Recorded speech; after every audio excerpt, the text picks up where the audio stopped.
Les actualités.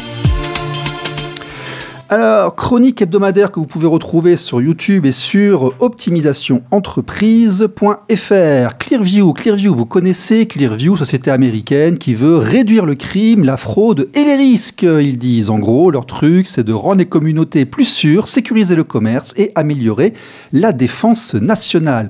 En fait, ils ont téléchargé toutes les photos publiques sur Facebook, Twitter et LinkedIn et autres réseaux sociaux pour se construire une base de données de plusieurs dizaines de milliards de photos, soit en moyenne plus de 6 par habitant.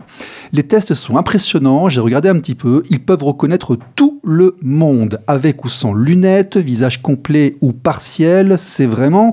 Il y a presque un côté flippant, là, mais technologiquement, c'est vraiment intéressant. Bon, menace de procès, tout ça, ils ont arrêté de pomper sans demander, promis, juré. Pendant ce temps, je sais que j'aime bien en parler, un processeur de paiement découvre qu'il y a des hackers qui se battent sur leur réseau depuis presque 1 an et qui copiaient nonchalamment toutes les informations bancaires de leurs utilisateurs. Bilan, 1,7 million de personnes touchées. Et là, on se dit, tiens, est-ce que la blockchain et les crypto-monnaies ne seraient pas un peu plus sûres avec leur anonymat garanti et leur sécurité en béton armé pour les transactions? Finalement, les monnaies digitales, il n'y a pas que des inconvénients. Chine, je voulais parler de Chine aujourd'hui. La Chine est en train d'exploser tous les records. Sur l'année, le pays annonce avoir installé un chiffre record de 216,88 gigawatts crête de panneaux photovoltaïques. C'est 129 de plus que sur l'année 2022. Bon, pour comparer, ça ne veut pas dire grand-chose là, mais l'Europe, qui a fait une année record sur le sujet, n'a installé que 55,9 gigawatts crête. Et eux, ils sont à 216. Ça fait quand même un coefficient de plus de 8. Ils viennent également de battre le record de drones volant simultanément, 8100 à Shenzhen la semaine dernière. C'était magnifique, on aurait dit un truc vivant comme ces oiseaux que vous voyez qui réagissent ensemble, là, en groupe. C'était vraiment très impressionnant. Et accessoirement, de ramener des échantillons du sol lunaire face cachée. Bon, pour rappel, nous en Occident, 2 cosmonautes sont coincés sur la station ISS depuis le 5 juin dernier. Ils devaient rester 8 jours. Ils ne rentreront qu'en février 2025 pour des raisons de panne technique du Skyliner de la NASA. Technologie d'investissement du futur, les poupées réalistes grandeur nature, avec fonction sexuelle. Et tenez-vous bien, elles ont maintenant une intelligence artificielle. Oui, pour discuter et surtout, dans le manuel, ils ont marqué « apprendre à s'adapter au comportement de leurs propriétaires ». Moi, j'essaie de bien comprendre cette phrase-là qui est tirée du dépliant marketing du fabricant, mais j'ai un doute là. Mais qui fait ce genre de truc, sérieusement? Bon, Monsieur Rouquier, Patrice, dites-moi, la montée en performance de la Chine, leur niveau technologique, leur arrivée sur l'influence, en fait, comme première place de business mondial actuellement, ça vous évoque quoi? Alors, je ne suis pas un spécialiste de la Chine. Certes.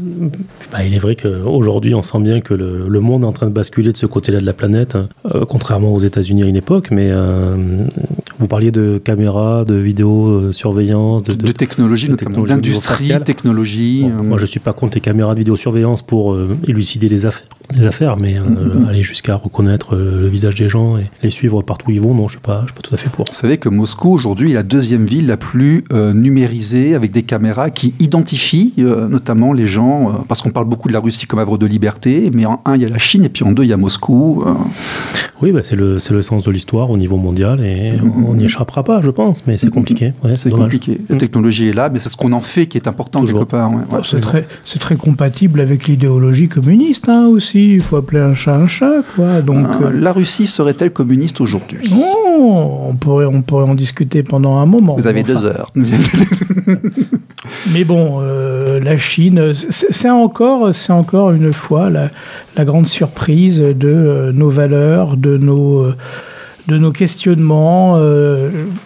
On parle de la Chine comme un modèle économique, moi je veux bien, modèle économique qui ne respecte aucune valeur fondamentale ni humaine, et on dit qu'on la respecte, voire même certains l'admirent, moi je dis bravo, mais une fois de plus, reprenons les valeurs de chacun, que je ne critique pas, mais si on parle de la Chine, n'oublions pas comment ça se passe. Donc si vous aimez et vous avez envie d'aller faire travailler vos petits-enfants à partir de 3 ou 4 ans, moi je vous encourage à aller en Chine, et puis d'être un amoureux de la Chine. Oui, mais bon, les Chinois ne prendront pas des Occidentaux, des Européens. Ils sont des commerçants, ils sont très centrés. Ça serait peut-être bien qu'on arrête d'acheter des conneries chinoises aussi. Oui, mais est-ce qu'on peut vraiment opposer les valeurs occidentales à la réussite économique de la Chine? Il faut juste se respecter. Ouais. Mais il ne faut pas jouer sur les deux tableaux. Non. Donc le local.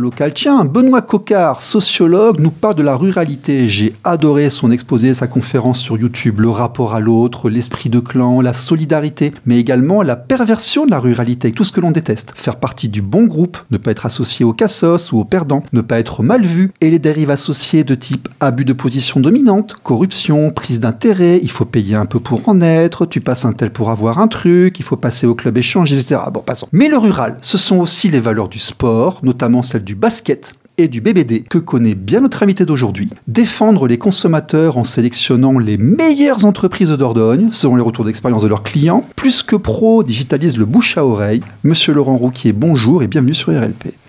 Merci encore. L'invité de la semaine.